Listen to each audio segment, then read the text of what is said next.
హరి ఓం. శ్రీ గురుభ్యో నమ. శ్రీ రమణ సద్గురుదేవాయ నమ. శ్రీ రమణ భాషణంలో 572దమ్మ. ఒక భక్తుడు ఇలా అడుగుతున్నాడు, మృత్యువు అందరికీ సామాన్యమే, అటువంటప్పుడు మృత్యు అంటే భయపడి ఏమిటి ప్రయోజనం?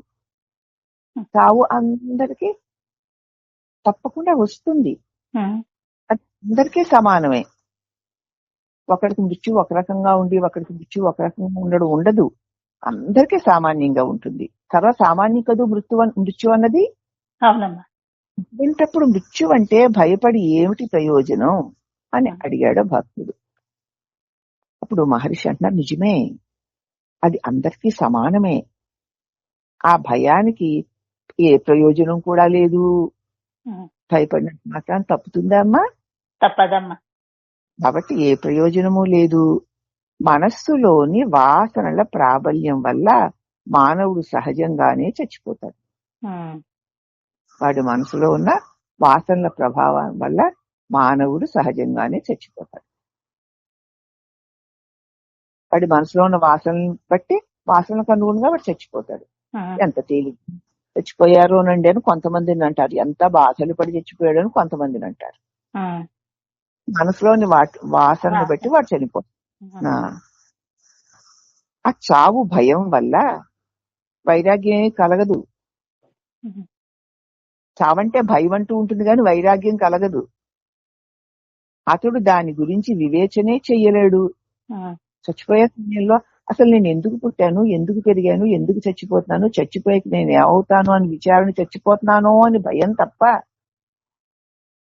చావు భయం తప్ప అతడు వివేచనే చెయ్యలేడు. ఏం చేస్తాడు?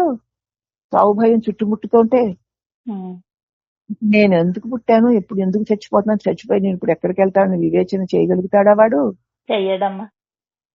అందుచేత చావు భయం వాడిని ఏం చేస్తుందంటే బంధించి మళ్ళీ చావు కలిగే జన్మలోకి నెట్టేస్తుంది. చావు వచ్చే లోపుగానే చావంటే ఏమిటో తెలుసుకున్నవాడు నిర్భయంగా శరీరాన్ని వదిలేస్తాడు. అప్పుడు కానీ మిమ్మల్ని చూడవచ్చిన వారందరికీను తరతమాలు లేక ఒకే ఉపదేశాన్ని ఇస్తున్నారే. మీ దగ్గరికి చూడడానికి అనేక మంది వస్తున్నారండి. వాళ్ళందరికీ కూడా ఏ భేదము లేకుండా ఒకే ఒక ఉపదేశాన్ని ఇస్తున్నారు మీరు.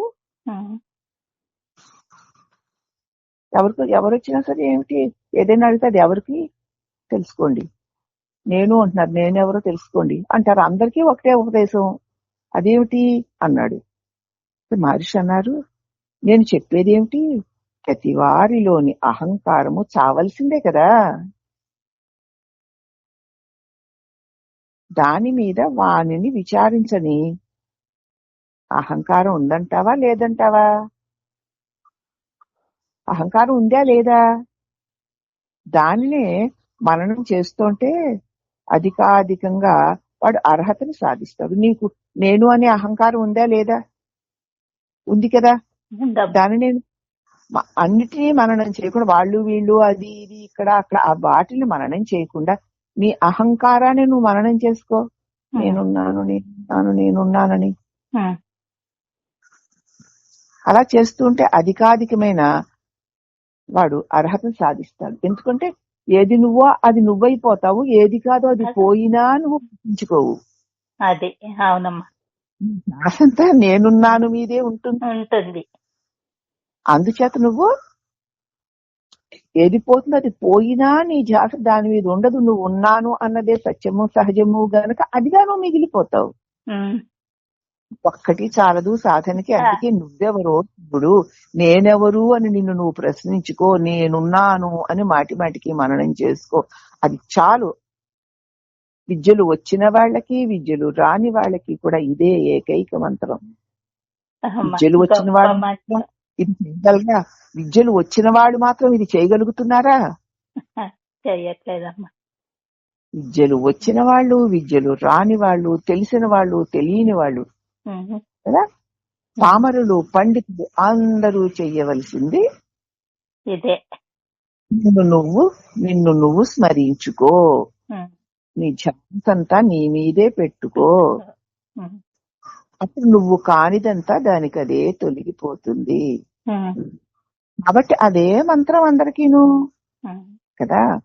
ఈ అవును. ఇక్కడ చావలసింది అహంకారం. అది ఎలాగూ చస్తుంది.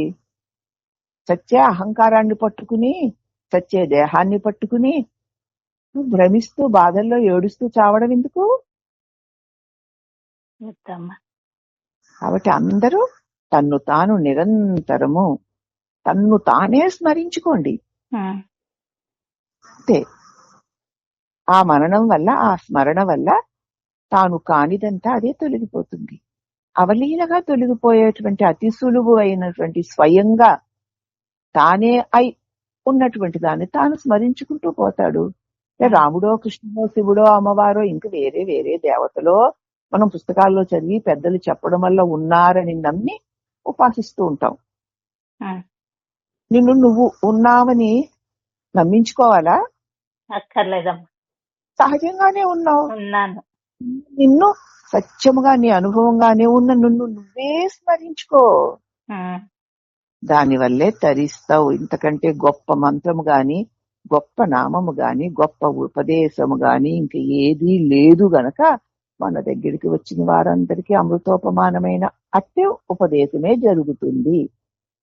ఇంక ఇంతకంటే గొప్ప ఉపదేశాన్ని, గొప్ప మంత్రాన్ని అందించేటువంటి అతి గొప్ప గురువు ఇంకెవరైనా ఉన్నారా? ఉంటారా? లేరు. అటు మహా సద్గురువు మనవాడే మనల్ని అనుగ్రహించి తన దివ్య భాషలను అందించి దానిని మననం చేయిస్తున్నాడంటే సహస్ర కోటి జన్మల పుణ్యం ఈ రోజు ఇలా మనకి పండుతోంది. కాబట్టి దీన్ని అందుకొని మన స్వరూపాన్ని మనం సదా స్మరిస్తూ తరించుదుముగాక. హరి ఓం నమః.